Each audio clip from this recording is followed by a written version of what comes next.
बाहुबल और सियासी रसूख रखने वाले विधायक राजा भैया को साल 2003 में तत्कालीन बीएसपी सरकार ने जेल भेज दिया था। 2002 में अपहरण कांड में एक एफआईआर के बाद 2003 में सीएम रही मायावती ने उन्हें पोटा के तहत जेल में डलवा दिया था। मायावती की सरकार गिरने के बाद मुलायम सिंह सरकार ने राजा भैया को जेल से बाहर निकलवाने में मदद की।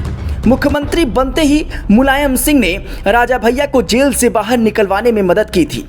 जेल से छूटने के बाद राजा भैया से मीडिया वालों ने सवाल किया था कि क्या अब वो मायावती से बदला लेंगे। उन्होंने जवाब दिया था कि वो अब बदले की राजनीति में विश्वास नहीं रखते, लेकिन मायावती से सियासी रंजिश पर उन्होंने एक ऐसा बयान दिया जिसने दुश्मनी की आग को और भड़का दिया।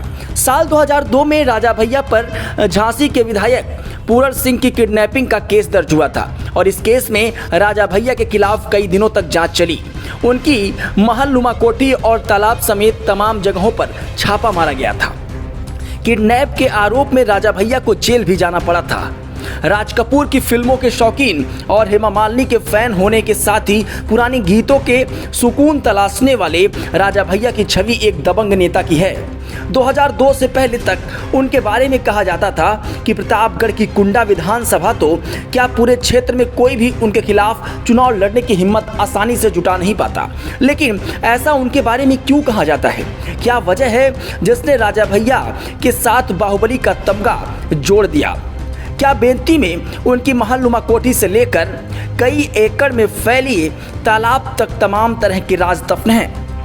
यूपी पुलिस के क्राइम रिकॉर्ड के मुताबिक राजा भैया पर तकरीबन 45 से ज्यादा मुकदमे दर्ज हैं। उनके खिलाफ प्रतापगढ़, कुंडा, महेशगंज, प्रयागराज, रायबरेली, लखनऊ में कई केस हैं। हत्या की कोशिश, लूट, अपहरण समेत अन्य संगीन धाराओं में 47 मुकदमे दर्ज हैं। कुछ मुकदमों में राजा भैया को कोर्ट से राहत मिल चुकी है तो कुछ मुकदमे शासन सत्ता के दबाव में वापस लिए जा चुके हैं। हालांकि मार्च 2017 में योगी आदित्यनाथ सरकार ने राजा भैया से जुड़ा एक भी मुकदमा वापस नहीं लिया। बाहुबली का तमगा हासिल करने वाले राजा भैया के साथ राजनीतिक दोस्ती, दुश्मनी और अपराध के आरोपों से जुड़ी तमाम कहानियां सुर्खियों में रहीं। उनके पिता उदय प्रताप सिंह के दौरे में सियासी रंजिश का दायरा इंदिरा गांधी तक पहुंच गया था। राजा भैया के बाहुबल से जुड़ी एक खौफनाक कहानी अब भी कुंडा के लोगों की जुबान पर रहती है। कहते हैं कि कुंडा में उनके बंगले के पीछे वाले तालाब में एक नरकंकाल मिला था।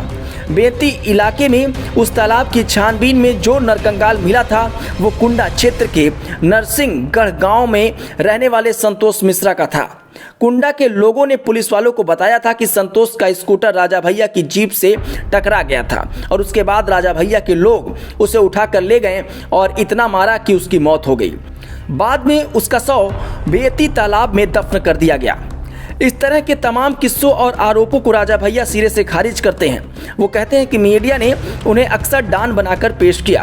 हालांकि यूपी पुलिस के दस्तावेज राजनीतिक विवादों की वजह से हुए कई संगीन अपराध और दबंग वाली छवि से जुड़ी कई ऐसे किस्से हैं जो कुंडा में सियासी स्वीकार्यता के बावजूद उन्हें बाहुबली बनाते हैं।